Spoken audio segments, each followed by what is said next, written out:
Hey everybody, better late than never, hey? Well, the Beatles Red and Blue and the brand new song Now and Then got announced a couple of days ago. Terrible timing for me because I'm away on holiday, but I thought I'm at somewhere really appropriate to film. I guess this is going to be kind of a reaction to those announcements.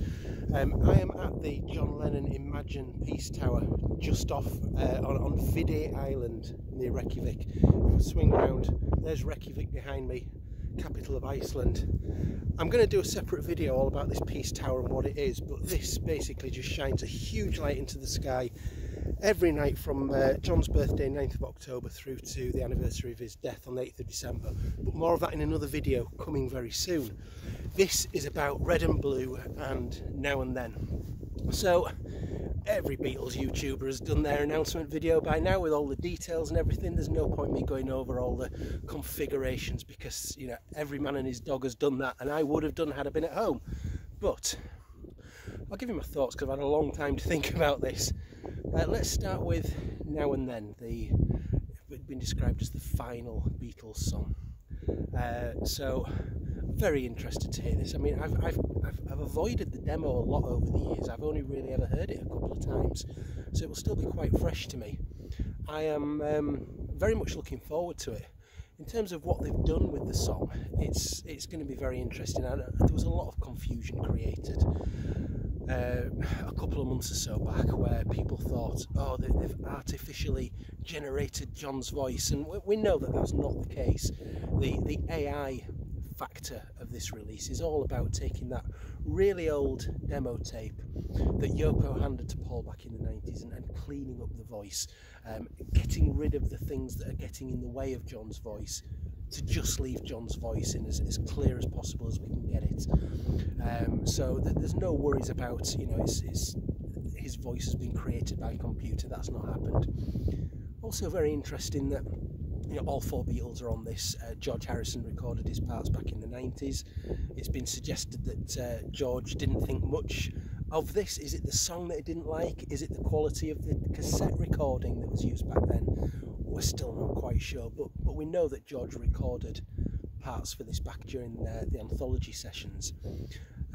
Paul and Ringo have created new bass and drums just over the last year or so. But really interesting is that they've brought in elements of vocals from old Beatles songs. So again, I'm a little out of touch with all the news. Been over in Iceland, but I've heard that Here, There and Everywhere and Because have had vocal harmonies brought into this, and I know the magician Penn Jillette had suggested a couple of months ago that he'd heard this and that vocals had been brought in from Because, and nobody knew whether he'd got that completely wrong, but it turns out he was right. What do I think of that? Well, I have no problem with that at all. You know, it's Beatles vocals on a Beatles record. What's not to love? It does make it sound a little bit like a mashup like the Love album, but I love the Love album. So look, it's the Beatles singing on a Beatles record, so I'm all in favour of that. I've ordered the 12-inch vinyl single. It's a shame there's no CD single to go with this. Look, you know, I packed on Tuesday. I knew this was happening, so I'm prepared. There's not going to be a CD single yet to go alongside the Real Love and Free as a Bird from 1995 and 96 for Real Love, which is a shame. Maybe that'll follow at some point in the future. You know, the natural home for Now and Then would have been some sort of anthology project, and it was rumoured right back at the start of 2023 that that's what was happening. Was it happening and it's been abandoned or delayed? I don't know. There's certainly suggestions out there that Red and Blue, which I'm going to come on to in a moment, has really happened as a vehicle for Now and Then. Maybe the anthology project has been delayed and it couldn't be put out on that. So has the Red and Blue been sort of done as a last minute thing? I really don't know on that one. But I'll come more onto Red and Blue later. But yeah, it is a shame that there's no CD single of Now and Then. You've got to buy the Blue album basically if you want a physical copy of Now and Then on CD. So that's going to be out on, I believe that there's going to be a video release, like a making of, that's going to be out on 1st of November. That'll be really interesting. I'm of course going to be covering all this when I'm back home. There'll be unboxing videos, there'll be reactions, there'll be live streams certainly. So that's going to be really interesting. So Red and Blue then. Yeah, wow, I've had very, very conflicting thoughts over this over the past few weeks, and I'm a bit more at peace with it now. I wasn't a few days ago. I had a little bit of a downer on it, but I think I'm okay now on this. So Red and Blue expanded up to 75 songs, which I mean is pretty much a third of the Beatles' total output is going to be on the expanded Red and Blues. I think Red is far more interesting of the two releases, personally. So if we look at, obviously here's the original track listing for the Red album, and that's sort of considerably expanded now, but it's not got various B-sides on it, so things like Yes It Is, I'm Down, I'll Get You, and various others are not on there, and that gives me a lot of hope that there's still going to be more sort of deluxe editions of albums, maybe, where B-sides will be paired with the album that they most closely resemble the period of. That would be my hope. I can't see that these songs are going to get missed out completely in all this remix campaign, so the only other option is that they do a kind of expanded past masters, and I really can't see that. That would seem weird because there'd be too much repetition now with what's on Red and Blue in terms of the remix campaign to do a remix past masters. So, like I say, it gives me great hope that they're going to continue the album remixes, and include all those songs on those eventually. We know that it says for Love Me Do that they've used Peter Jackson's MAL, Machine Assisted Learning, to take apart the tracks that are on that mono recording and build a proper stereo mix of Love Me Do, which will be great. It doesn't say so much about, She Loves You, I think, was one that we're really expecting that to happen on, and I guess it probably has, but I don't think they've really publicised that too much yet.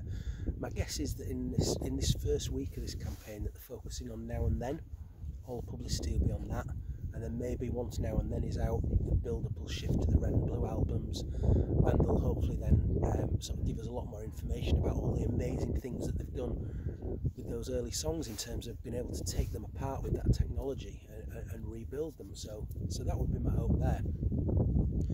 So I'm quite excited for the Red album because I think this is the stuff that hasn't been covered so far on the Beatles anniversary editions, so that should be really interesting. The Blue album is, well, there's a lot of repetition on the Blue album of what we've had already over the past few years. So everything from the main album, Sgt. Pepper, and the White Album, Let It Be, Abbey Road, it's going to be those mixes that we've already had. So I think it's less exciting for me, but what is great to see is that there are some songs from the likes of Yellow Submarine and Magical Mystery Tour, things like Hey Bulldog, that are getting a 2023 remix, but crucially they're not remixing for this everything that's on those albums. So again, it gives me a lot of hope that there's going to be a proper remix and deluxe release of Magical Mystery Tour and Yellow Submarine, because not everything is covered on this album, and they're not going to leave those songs out of the campaign, surely. And things like You Know My Name, Look Up the Number, Nowhere to Be Seen. You wouldn't really expect that on a really big hitting compilation like this, but it's again, it makes you think that, well, there's got to be hopefully something coming that can be included on. Although what that could be, I'm not quite sure. Maybe because a lot of it was recorded in 1967, they might include it on some sort of package around Magical Mystery Tour era, for example. That would be my first guess. I think going back to the Red album for a moment, it's good to see that they've closed that out with Tomorrow Never Knows. It's a great sort of natural ending for that period, so that's good to see. But I still think, I said in a video a couple of months ago, I did a video about sort of building the perfect Beatles compilation album, and I was saying that I don't think the perfect Beatles compilation exists, and I still don't think it's going to exist after this, because if you look at things like